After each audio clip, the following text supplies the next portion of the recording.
All right, here we go. Another volley, a new archetype 4-dimension fusion. I actually just looked at this like 1 or 2 days ago, and based off of what had been revealed already, kind of the way that the slots that were open still in the set was, it kind of just told you that there was going to be another archetype. So we have a new one. This is called the SCARECLAW. Really nasty, awesome looking boss monster here. Kind of gives me some Unchained vibes, but we will obviously see where this goes. I've literally read nothing. I've just seen like 3 artworks. Let's get into this thing.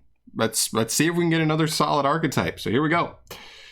Okay, here we go. This is Visas Starfrost.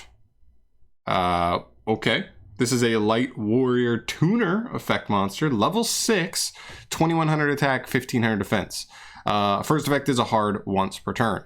If this card is in your hand, you can target one monster you control with a different type and attribute. I'm assuming a different type and attribute from this card, so it can't be a light or warrior. Destroy it, and if you do, special summon this card. Okay, I mean, you know, pop a monster you control. We just looked at Clear New World. This card kind of does a very similar thing. Okay. Second effect, when this card destroys an opponent's monster by battle, you can make this card gain attack equal to half the destroyed monster's original attack or defense. Okay, just the ability to gain more stats. Fine, nothing too crazy here. I'm wondering if this is even part of the new archetype, because it doesn't have SCARECLAW in the name, but even as a generic card, it's actually not bad. A level 6 tuner. Okay, let's keep it going. All right, next up here, we actually have some SCARECLAWs here. So first and foremost, we have SCARECLAW Astra. Really crazy looking artwork here. Very cool. He is an Earth Beast effect monster, level 3 with 0 attack, 1300 defense. You can only special summon with the first procedure of this card's name once per turn. Good God, first procedure. First effect, you can special summon this card from your hand to your main monster zone in the column of a SCARECLAW monster you control or its adjacent columns. So it's to your main monster zone in the column of a SCARECLAW monster you control or its adjacent column. So all you need to do is just put a SCARECLAW on the field, and this guy can jump out of the hand too. Either if it's like, obviously if it's a link monster, it'll be in the extra monster, so you can summon it just underneath, or to either side if it's in the main. Okay, pretty good extension effect. The second effect reads, while you control a defense position SCARECLAW monster you control in the extra monster zone can attack a number of times each battle phase up to the number of defense position SCARECLAW monsters with different names. So you would need more than one just to even get 2 attacks, but mainly this guy's probably just an extender. Cool. Yeah, okay, so I am starting to think now that this guy is not part of the archetype, but yeah. Anyway, moving on here, we have SCARECLAW Veronea. This thing looks awesome. It's like a wolf with like, it has like a metal muzzle on it. It looks so sweet. It has like the chains going on. This thing's got like a weird thing on its back and a crazy laser tail. Like, what is going on? Okay. Anyway, Earth Beast, level 3, 1700 defense, 0 attack again. Can only use its first summoning procedure per turn. The first effect reads, you can special summon this card from your hand to your main monster zone in the column of SCARECLAW or adjacent columns. That might be a thing they all have, so they're all just like kind of Crusadia-esque extenders. It's pretty cool. And if your SCARECLAW monster in the extra monster zone attacks a defense position monster, inflict piercing. So its bonus effect is piercing. But again, these are just all extenders in their own right. Really cool. Moving to the next card here, we have SCARECLAW Acroa. He looks awesome as well. He's like a weird like bat wolf thing. Very nice. 0 attack, 2000 defense, level 3 Earth Beast, of course. I believe that means that Rescue Cat can also be summoning 2 of these boys out of the deck. Okay, can only use his first summoning condition or first summoning procedure once per turn. Same summoning effect, either the same zone or the same column or adjacent columns. Second effect, your SCARECLAW monsters in the extra monster zone gain 300 attack for each of your defense position monsters. Okay, so you just want to summon them in defense because they all have bigger defense anyway. And then you just get some bonus effects, potentially some extra attacks, potentially some piercing, and potentially a nice little attack buff as well. Cool. I mean, like, I'm not mad. There, and then we move to the fourth card here that looks like the last main deck monster, SCARECLAW Reichhart. He's the only like non-beast looking one here. He's actually a beast warrior, so a tanky search target here. but still a Tri-Beast type. So we could easily see this is link based. You've already seen that. Maybe some Tri-Brigade synergy. Okay, 1500 attack, 2100 defense. Pretty good stats for level 4. Big booty and like not the worst attack. Okay. You can only special summon him with the first procedure once per turn. Also, you can only use its second effect once per turn. Okay, so they're both just hard once per turns. The first effect reads, you can special summon this card from your hand to your main monster zone in the column of SCARECLAW or adjacent columns. Perfectly fine. Second effect, if this card is normal or special summoned, you can add a SCARECLAW spell or trap from your deck to the hand. Then, if there are 3 or more defense position monsters on the field, draw 1 card? Yo, this says, by the way, on the field. That includes your opponent's field. A lot of people like to summon monsters in defense position anyway, just because of stuff like Lightning Storm exists. So you could just punish them by like, this is like engage, right? Like it's searching you an archetype card and then drawing you a card. This is the best card we've seen so far by far, right? He's an extender. He's technically probably the best normal summon in your deck. He's a +1, potentially a +2. This card's cracked. Decent stats too with the 2100 booty. Very cool. All right. Okay. So it actually looks like we only have 1 link monster here so far. Okay. This is SCARECLAW Trick Heart or Trich Heart. I don't know. Trick. I'm assuming that's Trick or Trike Heart. Dark Beast Warrior Link effect monster. Link 3. 3000 attack, and it has the perfect arrows, right? The perfect Link 3 arrows. Down, left, down, right, and of course down middle. 3000 attack and takes any 3 effect monsters.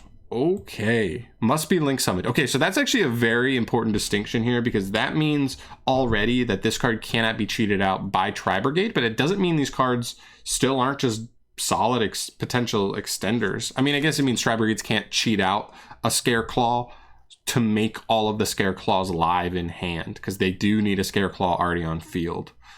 That's something interesting to know, but not bad. Okay, must be link summoned. First effect, he's got 3 different effects, none of which appear to be hard ones per turn so far. All face-up monsters on the field are changed to defense position. Wow, already makes it so your opponent just rawly can't, like, inherently can't beat over him. Crazy. Unaffected by activated effects from any defense position monster. Okay, doesn't negate the monster, but he makes himself unaffected by it, which means your opponent has to be playing a deck that can like find its way into a spell and trap form of removal, or like a monster that can like remove him without being on the field, or a link monster, I guess, theoretically. So interesting, but there are definitely some matchups that already just from those first 2 effects will like very much struggle to like do anything to this card. And the third effect, once per turn, if this card is in the extra monster zone, you can target a level 3 SCARECLAW in your graveyard. You cannot special summon monsters for the rest of the turn except for SCARECLAWs. Also, special summon the targeted monster, and if you do, add 1 SCARECLAW monster from your deck to your hand. Wow, okay, that's a lot. So I'm assuming we're summoning him to the extra monster zone always. Just reborn that at any SCARECLAW from grave. If you do, you also get to reborn. That's just like a +2 effect. Now it's going to depend. This does only search a SCARECLAW monster, but theoretically, if you made this guy without using this guy, Reichhardt, you'd be able to search Reichhardt. He's already going to extend himself on the field and then search you a spell or trap. I kind of wish this was a card. This searched any SCARECLAW card because I have a feeling some of the spell or traps are actually going to be interesting disruptions, but we'll see. Not too shabby though. Not too shabby. All right, cool. Let's get to some spells. Starting off here, we have the field spell, which apparently is called Shisekai Liphobia, or Liphobia, the Wanton, and Willful World of Desire. Doesn't have SCARECLAW in the name, so it's not searchable off of this boy. But anyway, this card says, you can only activate 1 card this card's name per turn, and the third effect is also hard once per turn. The first effect reads, when this card resolves, add a SCARECLAW monster or a Visus Starfrost from your deck to your hand. So that new guy at the beginning actually is part of the archetype, apparently, even though I will say his synergies don't seem overly apparent. I will say that for sure. So yeah. Second effect, but still, just, I mean, this is just a rota. This helps you get to this guy more often, which is clearly the best card in the deck, or any of the other ones, because you need to be opening at least 2 to do anything in the deck. Okay.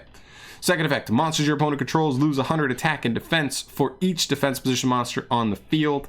That's not too shabby. That could definitely stack up to like, 400 or 500 by the end of it. And that's even your opponent's link monsters, because you'll probably have your own links or your own defense position monsters, or any monsters they summon that aren't links will also be in defense. So that's nice. And then if there are 3 or more defense position monsters on the field, you can target one card your opponent controls and just destroy it. Yo! Okay, so this deck just really wants to put everything in defense mode, and then you just get awesome value off of it. Like you get the bonus ability of this to just pop a card for free. You're also lowering everything by even more. This guy is becoming unaffected by all those monsters. And then this card, our best engine card so far, is going to get us a search and a draw on summon. Very, very nice. Very cool. All right, next spell we have is SCARECLAW Nova. So this card is actually searchable off of that guy we saw above. Here we go. Second effect is a hard once per turn. The first effect reads, target one SCARECLAW monster or the Visus Starfrost in grave as cost, special summon in defense position. Yeah, just a monster reborn. Also, don't forget, the monster reborn is actually not a hard once per turn. If a SCARECLAW link monster or monsters you control would be destroyed by a battle or card effect, it banishes card from grave instead, and it's a Banelinks in grave. That's the hard once per turn effect, which is interesting. Yeah, this card seems really good. It's an extender. It's searchable. The deck doesn't lock you into literally anything, except for what this guy, once he uses his effect on the field, but you can, it's rest of the turn effects. You can just use his effect at the end of the turn. Really nice. This card's awesome. All right, then we got, what, 2 traps, as always. Cool. All right, we have SCARECLAW Splash. Continuous trap. Second effect is a hard one's turn, but not the first. Interesting. Not used to seeing that. Once per turn, you can target a SCARECLAW monster or the guy above, Visus Starfrost, you control. This turn, it can attack while in defense position, and if it does, apply whichever is higher between its attack and defense for damage calculation. That's fine. I guess it makes use of having all the little ones in defense position, because they're honestly not horrible, right? Like one of them's 17, one of them's 2000, one of them's 21. So not too horrible there. And the second effect, when your opponent activates a card or effect while you control a SCARECLAW monster in the extra monster zone, you can send this face-up card from your spell and trap zone to the graveyard to negate that effect. Again, not bad. I mean, the first effect was kind of like, okay, like cool, like gives us some, so like the ability to attack while in defense position to apply a little more pressure in the deck. But then the second effect is just like a negate. The only concern with this card is we only have the Link 3. I'd like to see a Link 1 or a Link 2 in the deck. At least a Link 2. I understand if they don't want to go the route of a Link 1. But yeah, very cool. That's just an Omni negate. Definitely welcome in any deck for sure. But it would just be nice if it was a little bit easier to get to. And then we have SCARECLAW Alternative. This is our last card here. It's a normal trap. You can only activate the second effect once per turn. Again, like weirdly, the second effects are the hard ones per turns. The first one says tribute 3 SCARECLAW monsters as cost. Your opponent can only special summon monsters in defense position for the rest of the turn. Okay, that's not the worst thing in the world. I guess that means they can't summon links altogether. They're just like, dimensional barriers them out of links. And then I guess they can't do anything really offensive, but they can summon like synchros in defense position that have negate effects, and they could still get to interruptions theoretically. So you have to give up so many monsters is what's kind of brutal to me. And the second effect, during your turn, you can banish this card from your grave to inflict 100 damage to your opponent for each defense position monster on the field. I don't really care about that, to be honest. That's like whatever. So this is probably the one card I saw out of all this stuff that I'm like, just because you got to tribute 3 SCARECLAWs? Come on, Bama. That's horrible. But this trap, it's an Omni negate. It is a little predicated on having a Link 3 on the field, but I'm liking what I'm seeing. I think all 3 of these guys, while their second effects aren't really great, I guess this guy's nice to gain a good amount of attack. But this guy is incredible. This is the best card in the deck. This card's pretty dang good as well. The field spell's pretty nasty. I mean, it's a searching field spell that also has the bonus of being able to just like pop a card, and it's not that hard to set up. I mean, you can set this up fairly easily just before you link climb even further. Once you get 3 on the field in defense, boom, pop a card for free. This card's awesome. The Monster Reborn helps you extend, and it's Baeling's Engrave, not too shabby. And this card, like, I thought the first effect was like lackluster, and I was like, oh god, it sucks. And then I read the second effect, I was like, oh no, it's just an Omni Negate. Sweet. That's all. That's great. That's all we need. So I think I'm happy with this. Now, this definitely is not meta. I mean, maybe, like the one thing is there's the only restriction the deck has, period, is the Link monster, and it's for the rest of the turn effect. So you can just activate this at like the end of the turn just to get like a search for a follow-up, a search for and a reborn of one of the guys up here. And you could just do that after you've already summoned anything else you wanted to summon. And the deck already just seems like a decent little engine. I'm kind of happy about it. This is pretty good, man. But it's not there. I think the deck right now seems way too built around this guy. And so like if he's getting negated, it doesn't seem like the deck has a way to play through that at the moment. But really all they need to do to fix that is like give them a good Link 2. That's like it, right? If they get like a crazy Link 2, then you would just summon this guy, he gets negated, and then you just summon any of these three next to him, and then make the Link 2. The Link 2 helps you extend up into the Link 3, and then you just like keep going, and that's really cool. So honestly, solid start. I don't think it's meta, but I do think it could be the start of like a really solid rogue deck. And honestly, maybe there's some synergies out there that I'm not seeing just right out the gate, and I'll probably think about it more and be like, oh, and those will be great. But until then, like I'm happy. This is cool. This is definitely a cool little new archetype. I'm definitely excited for these. This helps me get a little more hype for Dimension Fusion. I was talking about how today to somebody about how Dimension Fusion has been like okay so far, and then we got Therians, and I'm like, okay, new archetype. Some of the cards are splashable for like machine decks, which is awesome. And also the archetype has a nice little start there, as well as some of the other supports we got. And now we have this. So now we got two cool archetypes in there, and now it feels like the set's really rounding out. I think after this, which is not a ton of cards actually. What is this? This is 1, 2, 3, 4, 5. 1, 2, 3, 4, 5. 10 more cards. I think that leaves us at about 18, maybe 17 more cards left in the set to be revealed.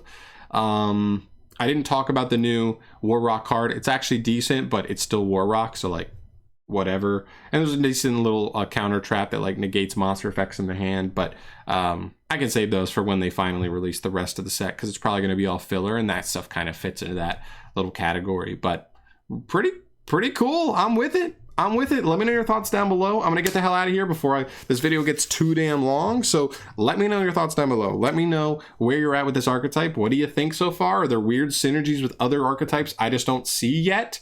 And we'll get there. Maybe Crusadia is like something to look at. I don't know. Yeah, and we'll get there when we get there. So thanks for watching. I'll see you in the next video. Peace.